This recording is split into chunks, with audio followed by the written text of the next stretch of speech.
Thanks for coming this afternoon. My name is Mike Kobas. I'm one of the owners of Cerulean Arts, and we're happy to have Bill Scott with us today, who curated this exhibition. So he's going to speak about it. Some of the artists are here as well, so we're excited for that. So let's give Bill a warm welcome. Well, thanks for coming. I haven't started yet. Okay. Maybe if you guys, because I do speak low, if you can't hear me, it's up to you to tell me you cannot hear me, like as you did. But I'll probably be talking in this direction. So if you want to hear, that's the place to be.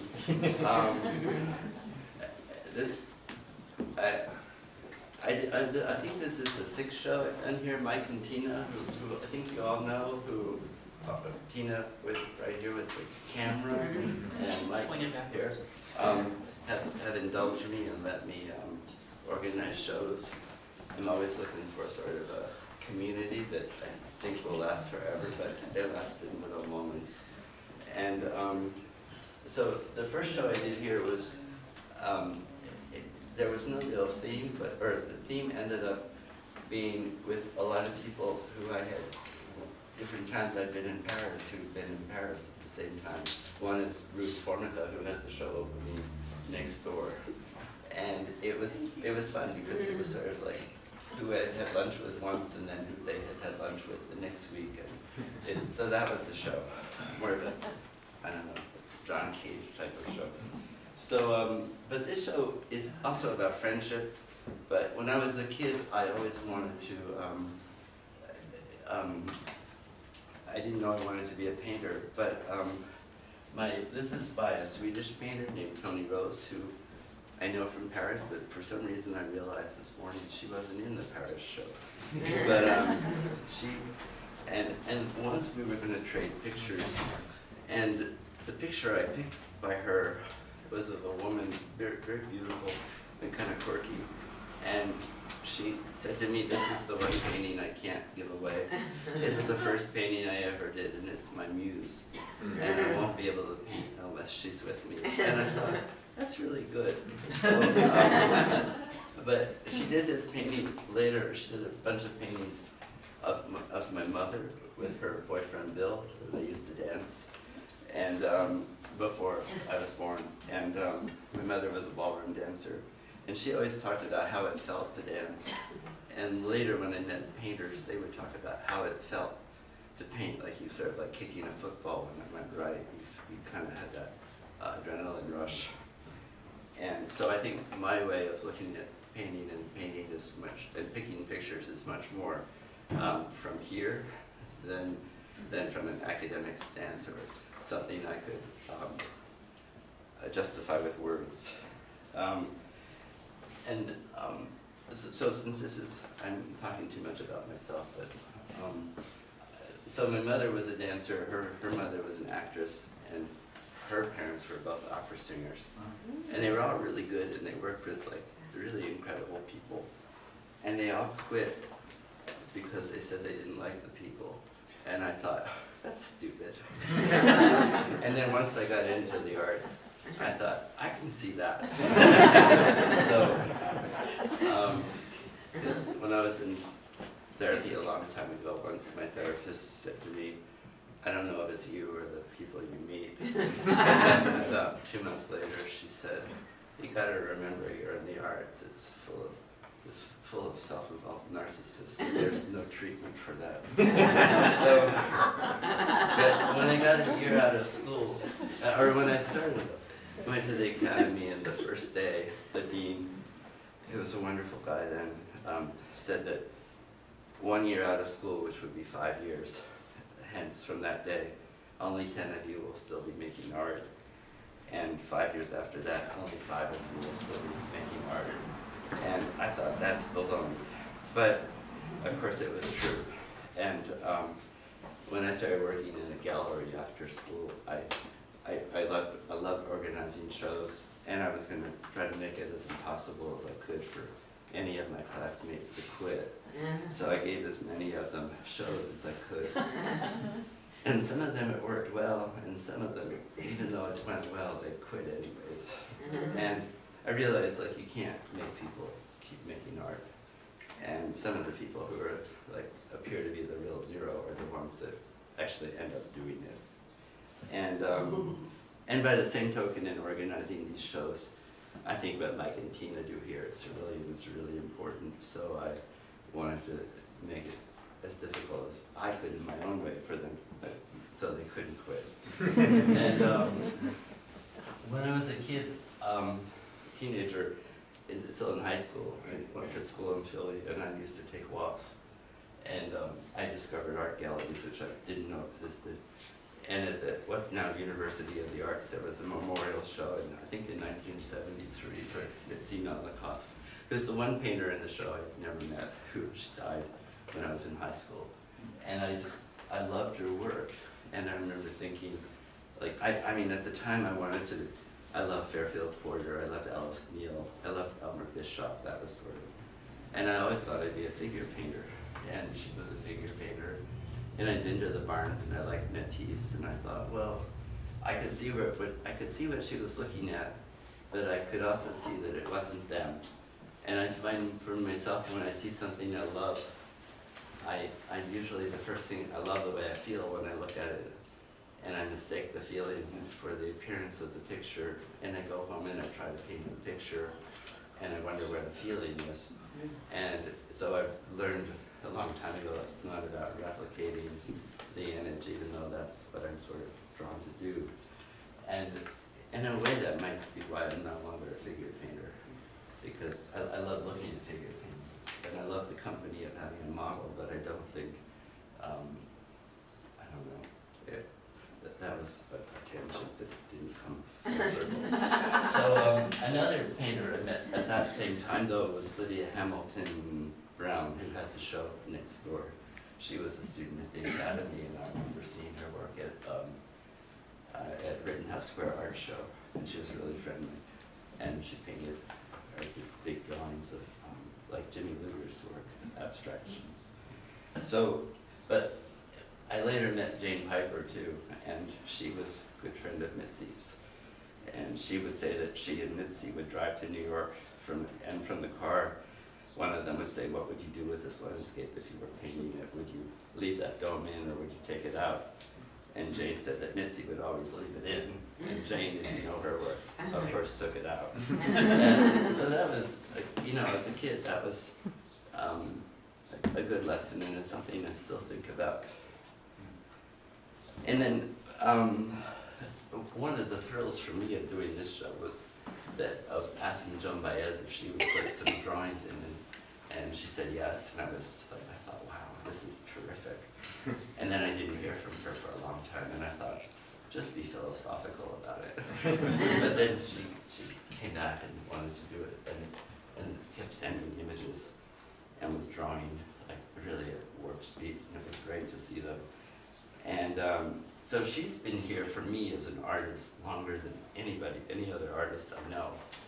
And when I was 12 or 50 years ago, I started listening to her work, her music, and on some of her album covers.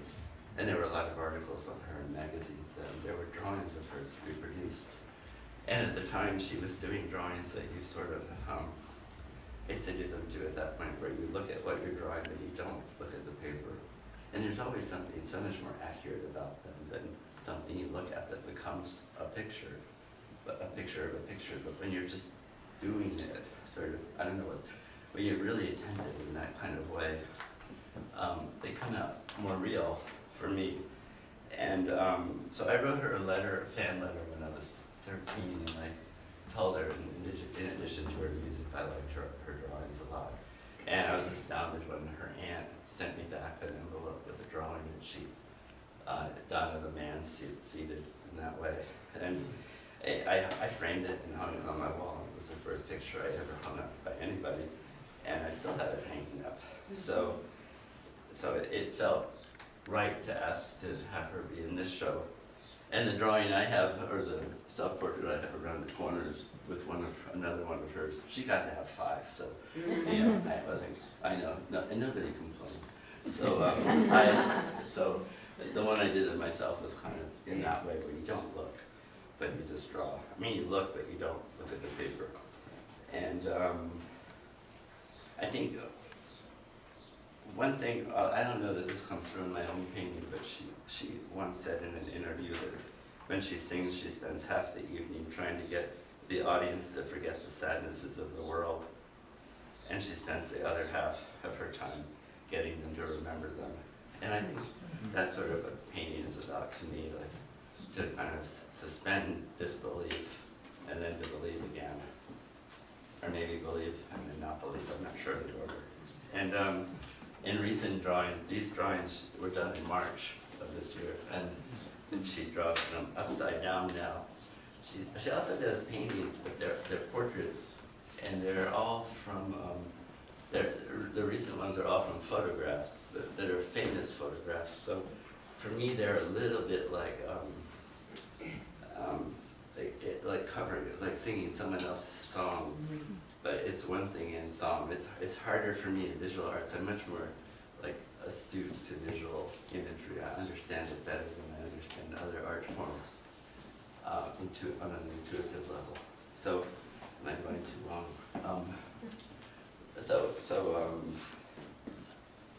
But I still, I mean, I learned a lot from her. And the other person I learned a lot from was her sister, Mimi Farminia, who was also a singer, who I used to go here all the time, and I just like worshipped her. And she once said to me that, you know, the problem with being in the arts is that it takes a career to have a career. You have to be the artist, and you have to have a manager. And the problem is that you are the person with both careers, is both the artist and the manager. No matter how good it is, you have both. And what she left out was that you usually have to have a third career too. You have to have a job that actually supports both of those other careers. But I had a show in San Francisco in 1996, and although the show didn't do great, the wonderful thing about it was that Mimi and her mother came, and also this guy Theophilus Brown and his partner Paul Warner came, and I met all these painters and singers and people that I never would have. I could have lived in Philadelphia or somewhere else my whole life. I'd never met them. And they all just showed up, and I thought, this is terrific. And he, unlike a lot of the painters I've known when I was younger who started out as abstractionists and ended up as realists, he started as a realist painter, ended up as an abstract painter. And every time I went to San Francisco, I would visit him. And I thought, I wanted to juxtapose his work with everyone here, and not just have it be Philadelphia people. And then most of you probably know Gilbert Lewis, who went to the academy in the 60s, and he worked at Blick and Pearl and South Street Art Supply, and he certainly introduced me to a ton of colors that I never would have thought to buy. When I get depressed or I'm hidden in past, I would go to the art supply store and I would try to buy a color I liked. And I'd always try to buy a color I hate. Like, you know, what the hell is this for? And I thought, well, let's see how it works. Or what it looks like mixed with khaki and yellow or something. But he would point me in directions of wonderful colors. And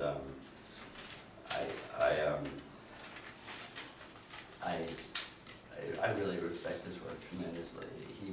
He unfortunately has Alzheimer's, so he doesn't know who anything is, and he reminds me at the grimmest that how grateful I am that hot water kettles have whistles. Because, so he's sort of in the limbo state, and then Sidney Goodman has, and there are a bunch of Gilberts in the back that are small, like little still lifes. If you have time, I want to look through them. And Sidney Goodman, who I was much friendlier with his wife Eileen when they were married than with him, but I always respected his work tremendously, and I particularly liked the early work from till about 1980, and this is, I think, from the 60s. And he kind of had a movie star presence, I think, for a lot of people. So he's the movie star. Sure. And let's see, here I go. And there are a lot of early drawings of his in that too. And then I always say thank God for Alex Konevsky, because and I knew about him, but I really didn't know him. And then when I was teaching at the academy, Evan Fugazi, who posed for Tom Walton's drawing here, I was one of his teachers, and I saw his work, and I said, you should meet Alex Konevsky. If he lets you join his class, would you do it? Because it was an undergrad, and I didn't know anybody, and it was my first time in NFA. I was kind of intimidated by them, because most NFA people, when they would meet me, they'd say, are you a student here? And I said, no. Do you work as a janitor? What do you do? And so I teach them a certificate, and they would all, not Evan, but the other ones would always go, oh. and I'd probably say, well, I can paint. But I had no power. So, so Evan took his class. Well, I called Alex, and that's how I got to know him. And I asked him if he would let this guy monitor his class and paint, and he said sure. And I'd never seen a bad painting come out of his class. And I've seen lots of people talk and talk and talk, and there's nothing ever that comes close to what they're talking about. But with him, I would go in and see all these different students, some who were wonderful, some who it just was like being tortured to be there. But they all had these one or two beautiful paintings, and I started to say, did you take Alex Konevsky's class? Is this from his class? And they'd say, yeah, how did you know? And I said, I don't know, it's just a guess. But, so I used to go into school on the days he taught just to go see his setups. And I thought, if I was younger and I had heard about this coming into painting later in life and I had had him for a teacher, I'm sure I would still be a figure painter. And originally I was going to put Arthur DaCosta in the show, who was a teacher at the academy and who was a teacher for Patrick Connors. And that didn't work out, and so I invited Patrick to be in. I sort of wanted to have a lot of different things that show different ways of working, and not just have a whole group of one school of pictures. So Patrick Connors is the representative for probably, DaCosta and Alexander Ting and Rachel Constantine and Vince Desiderio, and there are a lot of other figure painters who could have been in the show who I'm sorry aren't. And it's funny, I met Patrick when he was 18 at school, and he did these beautiful little landscapes, and but we didn't really interact because I was, I think, kind of sort of the bad abstract artist, and I was still a painter, but I didn't paint like this, and sometimes it takes a long time to realize that the differences that you feel in each other are really wonderful things, and no reason to stay away. And so I'm really glad to have gotten to know him better in the last few years. And then Michael Kovas, who I don't know, I didn't ask him what to say. But we all know him, and he's one of the saner people I know. And I'm really glad he's in the show. I have a self-portrait he did of himself, and it's also a reflection in a window. And so I don't think I've ever seen a self-portrait of him that's not reflected in something. So,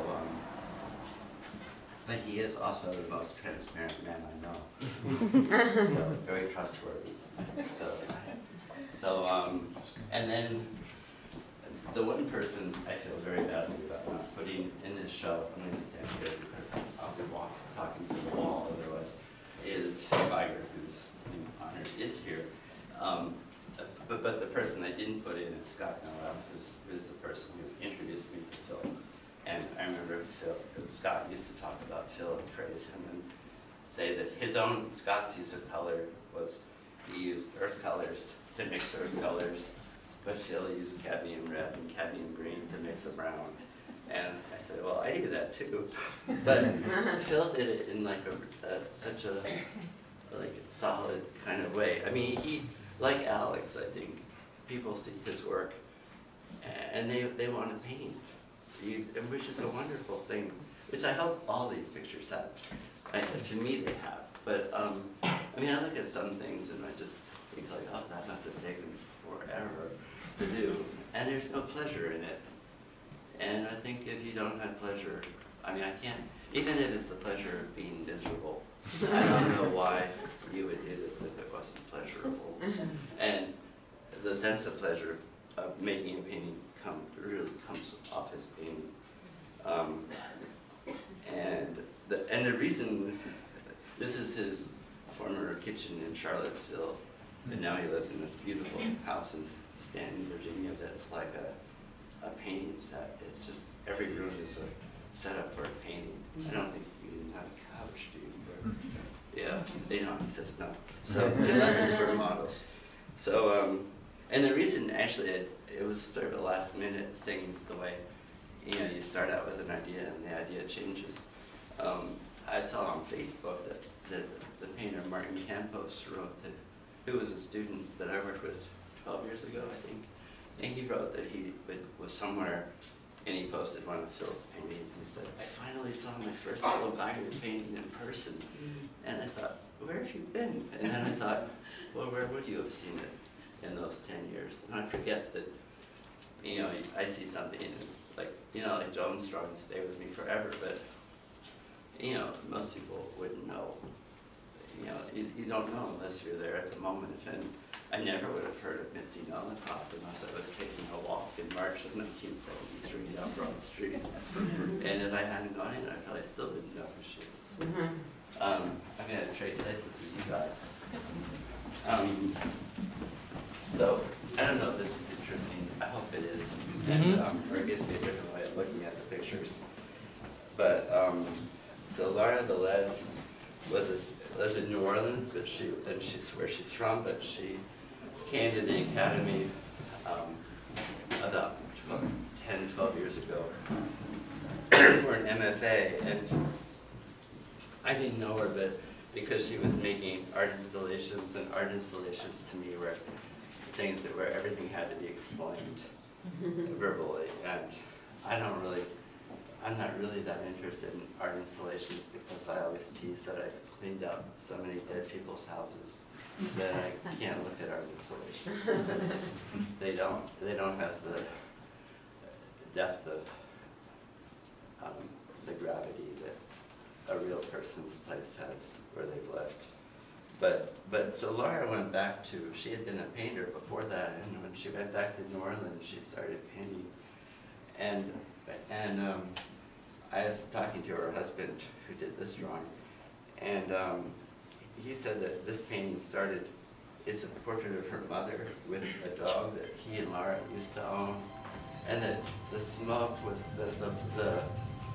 the explosion was it was like a dream collage, and the smoke was Philadelphia, and this was where she is now.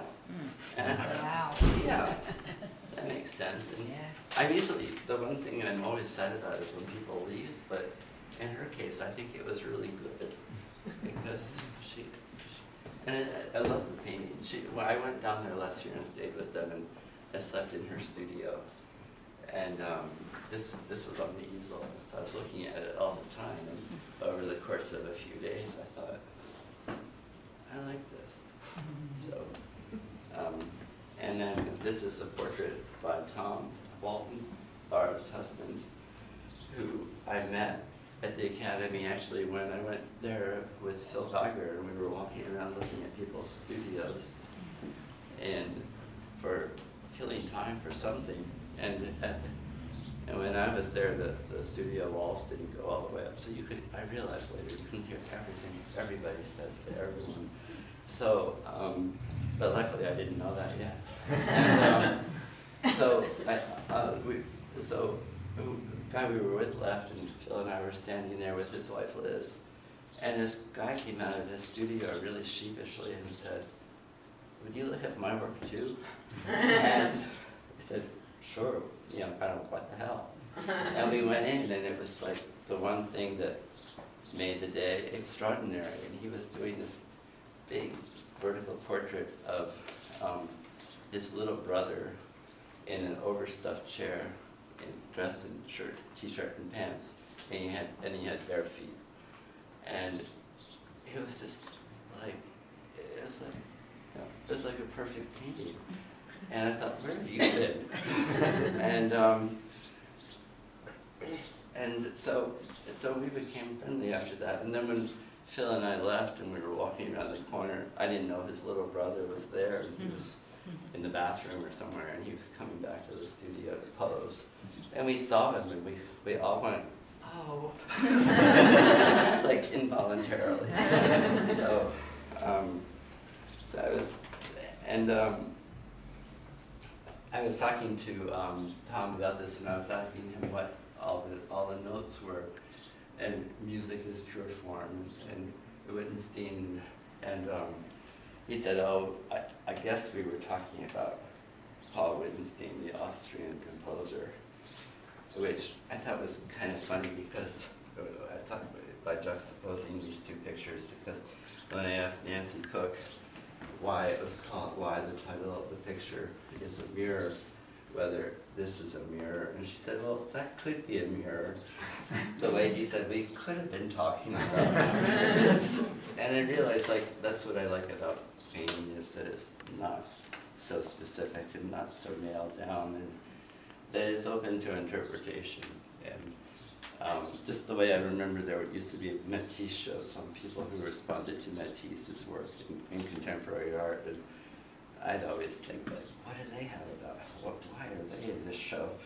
And now, as I'm older, I think, yeah, of course they're in the show. And, you know, it's kind of like inspiration. When I was younger, I always thought inspiration, I was so stupid. I thought it was like a ball you threw back and forth with someone you liked. But, you know, somebody throws out a ball and you don't get to know who catches it, and you certainly don't ever have it thrown back to you. You know, you put your picture out there, and, you know, maybe Martin Campos makes a comment about it, and then I read it, and I think, oh, I'll go back there, but it's never really so direct. So, and Nancy was talking about, she had written her thesis, and I'm probably getting this wrong, and she's probably going to kill me later, but on the relationship between poetry and painting, and that this was from a series of 12 or 13 pictures this size that were related to literature, philosophy, and politics, world politics. But this is the only one that's related to an artist. And that was interesting to me because most pictures that are really about an idea or the news, I find, or mythology, I find if I don't know the myth, or I don't know the news story, or if it's so topical that it's no longer like felt at the moment, that I don't know what it's about. I don't know, other people do, but I don't. But she said this was about we are, and I thought, well, that's exactly who I was thinking about when I was looking at the picture. So I think for me, I can, you know, it's probably the way I'm wired, you're probably all wired differently, but for me, it's, what I see is related to visual association, and not about so much talking points. Anna was a student of mine, I don't know how, she's somewhere, oh there she is. And she was a student at the academy when I used to teach there. And I always thought I tortured her, but I didn't mean to, but I thought but I learned later she was one of the few people I worked with who could really take a challenge as a challenge and not interpret it as a personal threat. And my friend Marie Therese Berger, who has a painting in the very back up by the ceiling, she was good friends with Tony Rose, who had painted my parents, or my mother, dancing, and she had come to the academy with me one day, and we went in to see Anna, and she just like like dove right into Anna's pictures and loved them and talked about them for the rest of the day. And I thought I should do this more often because I learned more about how to see Anna's paintings from Marie Perez than I did from Anna or myself. And it's been really a pleasure to get to know her better. And in some of the best relationships are later with people, I think. And and you know, who hasn't done this with their computer? Although at this point in my life it blinds me to look at my screen at night. But it's meant, you know, it's about sort of the isolation of painting to me. And this is another painting for me to be grateful to Alex for. Serge also grew up with Alex in the Soviet Union and came here first to visit Alex, who had already immigrated here, and he decided to stay. And I always knew him, but I didn't know him, but I would see him around. And I was sort of intimidated because he knew everybody who I didn't know, and you know. So, but when I was talking to him about, and he had taken a picture of me once when I was giving a talk, which I didn't realize, and he did a painting from it. And then one day we had lunch with another painter we both know, and he later sent me an image of the painting. And when I invited him to be in the show, I thought, well, I won't put my portrait in, but that was the portrait he wanted to put in, and I thought, why not? Like, it's nice getting older. But when I asked him whether he usually painted from models or photographs, because a few people here paint from photographs, but not so many. He said that when he was younger and he was in the Soviet military, he was required to stand still for 2 hours at a time, guarding a flag or something. And he said that it was torture and that he would never want to subject someone else to that torture, having to stand motionless. So you can correct, I don't see where you are, but you can correct me. There you are. I'm looking for pink. And then Louise, she's probably blushing bright red right now. I didn't ever work with her, but I met her later, and I found out that our lives had intersected, but not in the same places, but not at the same time. And that in another time I would have known her really well. And I really love her paintings. And she had signed up for a crit class I did here about 2 years ago. I'm doing another one next week, if you want to sign up for it. And when everyone, and her paintings were just like, I thought, oh, the hell with this. I want to take these home and just look at them. And she had a bunch of paintings that were just like, you know, like nothing to say, you just look. But there was one of a woman jumping rope, and somebody asked her about the rope, or like how it was painted. And she said, well, I was painting and painting and not painting and painting, and then I just did the rope, and I wasn't even thinking about it. But of course, she was absolutely right there and totally alert and conscious, but that a lot of things in painting, people often say to me, like, did you put this blue here because it would do this to the pink and then blah, blah, blah, blah, blah, and I always say, no, I never thought of that. I couldn't have painted it if I'd been thinking about it that way. But, and I thought, wow, she's like a real painter. And of course she didn't have any figure paintings anymore when I was putting the show together. She did have one of the butterfly figure, a man or woman in a butterfly. Her mom, but I was going to put that in, but then she had this. It's a wonderful painting. And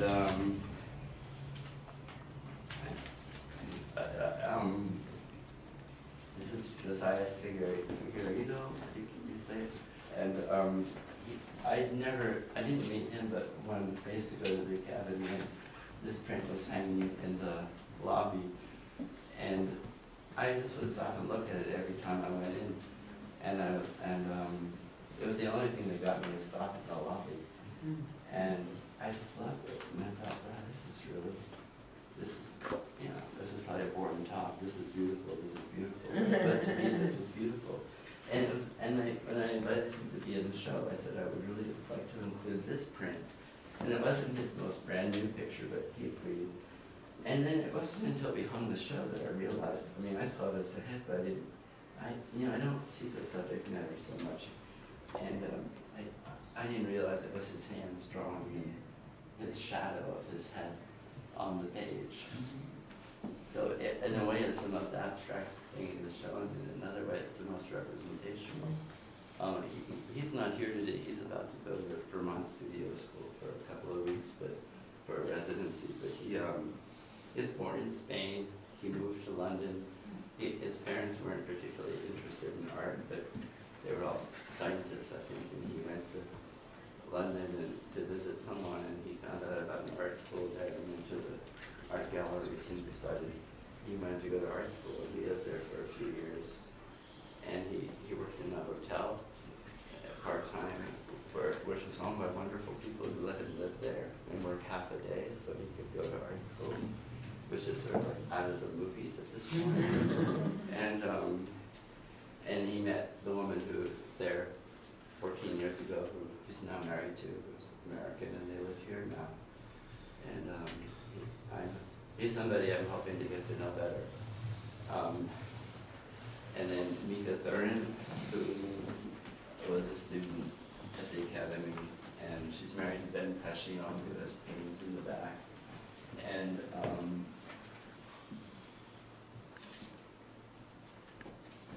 she sews a lot into her paintings, and their paper, their collages. This is under glass. It was so sort of, it seemed so, I mean, I thought it was so beautiful that when we were going to hang it up, I thought it's just a piece of paper. If someone sneezes or opens a Coca-Cola, it'll get ruined. So I always know it's good when I want to protect them. So, and she's been in a lot of shows, and I won't say as much about her because I've already talked about her in the past. And then the painting at the top is by the father of the guy who did this painting, Bruno Schmidt and Thiago Schmidt, his son. I met Bruno when he came here last year. He lives in Paris, and he was in a show at the Museum of Modern Art, and he came over, and I had seen his work, and I thought, oh, his son brought him over to my house, and I thought, oh, he's going to like rip me to shreds when he sees my work. But it was like, you know, like talking to a painter. And his painting is of, he wrote me, it's an image of the China Clipper upon landing in Midway en route to Shanghai in 1939, and the Pan American mechanics are in their bathing suits attending a hydroplane. And it's an image that fascinates me, engines and men in a doomed historical moment. Well, I didn't see that at all, but I did. I mean, at first I actually thought it was a sex painting. And then I realized that his painting by his son, which I hadn't even noticed, is. So, you know, and Tiago's the partner of, he's the partner of Drew Kohler, who's an abstract painter, whose work you might have seen. And I've seen a lot of shows of mothers and daughters who are both artists, but I haven't seen that many of fathers and sons. I mean, I know they exist, but it's like kind of like having a husband, wife, and a father-son. And then I invited Aaron Lubrick to be in the show. I wasn't intending to hang these together, but I think they go together pretty nicely. And I mean, they're both about bathing suits. And I mean, in a superficial way, but Aaron was saying that when he was painting it, he was outside with the class.